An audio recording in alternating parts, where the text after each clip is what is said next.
One more continuing resolution, 10,000 bills. Welcome back to the Advocacy update. So it's been a couple weeks since we sat down and chatted, and a little bit has happened in Congress. Not as much as we'd like necessarily, but when was the last time we had 10,000 bills in the House?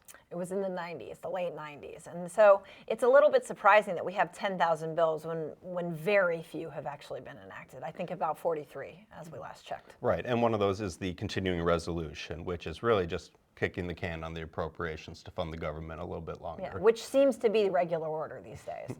But one thing that we're really tracking is the National Defense Authorization Act, or the NDAA. So we've already talked about this, but we know the House passed their version. The Senate decided not to vote on theirs. They've formed what's called a manager's package. So they've got the amendments that they've deemed should be included, and now it's going to go to conference. But that seems to be a real secret process. Yeah, that's something that's generally done behind the scenes, especially the past couple years, but that's really kind of common, especially in an election season. So any decisions that might impact voters kind of get pushed beyond that election horizon, if you will. Yeah, and there's a lot of things that we're tracking from both versions of the bill that we would like to see make it through that final conference. But one of those is a pay raise for the junior enlisted.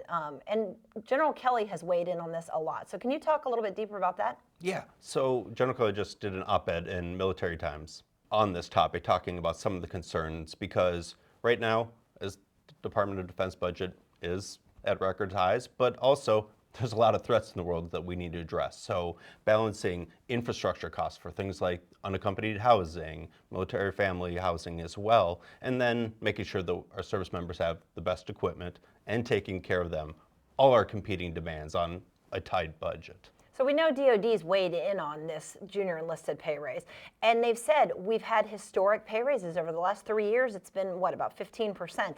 How do we combat that? Right. Well, the important thing to remember is, yes, pay has gone up 15% on average depends a little bit because of the housing, but that's just keeping up with the costs. So there's no real pay raise. We're just keeping up with inflation. Exactly. It's just a pay increase. It's not a true raise in terms of relative purchasing power. And that's what we're kind of laser focused on right now, because there's an opportunity to move the needle for junior enlisted, which, for reasons you've talked about in the past, is really important. And what have our advocacy efforts looked like to date on those things? So what we've done is we actually sat down when the House Quality of Life panel talked about this issue, really advocated for it, and have been a vocal proponent of increasing pay for junior enlisted.